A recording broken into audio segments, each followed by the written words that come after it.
Isso aconteceu quando eu tinha cerca de 12 anos. Minha mãe levou meus irmãos e eu para visitar a mãe dela na cidade natal dela no México durante as férias de verão. Assim que chegamos lá, nos disseram para não nos aproximarmos da casa do vizinho. Coisas estranhas pareciam estar acontecendo lá. Aparentemente, a garota de 16 anos que morava do outro lado da rua estava possuída.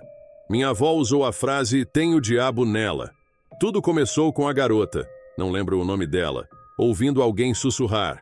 Depois ela alegou que conseguia ouvir passos que a seguiam por toda parte. Ela parou de comer, de dormir e todas as manhãs encontrava arranhões e hematomas por todo o corpo. O padre havia sido chamado e ele havia abençoado a casa várias vezes, mas não parecia funcionar. Os pais dela tiveram que mandar os outros filhos para ficar com os avós porque eles estavam com muito medo de ficar na casa com ela, já que ela estava começando a ter episódios violentos, maníacos. Algumas pessoas na cidade diziam que, quando passavam por aquela casa, sentiam-se desconfortáveis e alguns até afirmavam ver sombras e ouvir ruídos estranhos. Meus primos tinham medo de passar por lá e preferiam ir pelo caminho oposto e dar a volta no quarteirão só para chegar a uma loja que ficava a 2 casas daquela casa. A propósito, essa casa ficava do outro lado da rua da minha avó e 2 casas à esquerda. 2 casas à esquerda da casa que estava bem em frente. Espero que isso faça sentido. Não vou mentir, eu também estava com medo, mas também tinha essa curiosidade mórbida. Toda vez que tínhamos que sair da casa da minha avó, eu olhava naquela direção e ficava olhando. Não sei bem o que eu esperava ver. Uma manhã acordei com os adultos falando sobre o que havia acontecido do outro lado da rua durante a noite. Aparentemente, uma grande mancha apareceu durante a noite em uma das paredes. Uma mancha que parecia muito com sangue. Eles lavaram a mancha com sabão e água e pintaram sobre onde a mancha estava. Naquela noite, a mancha estava lá de novo. Eles foram buscar o padre e mais uma vez limparam a mancha e rezaram enquanto o padre abençoava a casa e jogava água benta na parede. Pela manhã, a mancha estava de volta. A notícia se espalhou pela cidade e as pessoas se reuniram e formaram grupos de oração. Parecia que estavam rezando sem parar. Um grupo de pessoas saía e outros chegavam, todos carregando terços. Meus primos, irmãos e eu estávamos sob ordens estritas de não nos aproximarmos daquela casa. Minha avó achava que poderíamos ficar possuídos ou que algo poderia nos seguir até em casa. Claro, sendo crianças, decidimos que queríamos ir ver essa mancha de sangue na parede. Então lá fomos nós nos escondendo atrás de outras pessoas para que nossa avó e mães não nos vissem. Havia muita gente e nem todos cabiam dentro da casa. Ou tinham medo de entrar, havia muita gente apenas do lado de fora da entrada. Quando nos aproximamos, ouvimos uma garota gritando como se estivesse com dor. Também ouvimos rosnados, mas não tenho certeza se a garota também estava fazendo esses ruídos.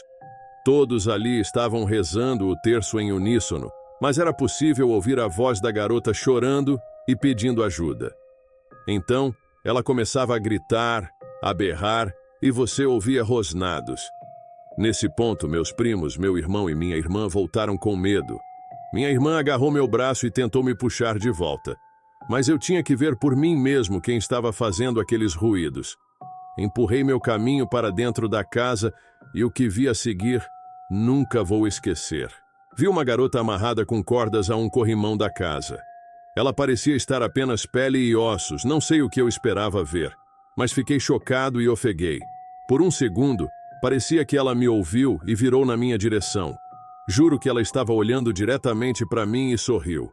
Fiquei paralisado no lugar, incapaz de me mover. Então senti alguém me puxar para trás com tanta força que quase perdi o equilíbrio. Era minha avó que estava me arrastando para fora de lá. Acho que nunca a vi tão brava, ela estava fora de si de raiva.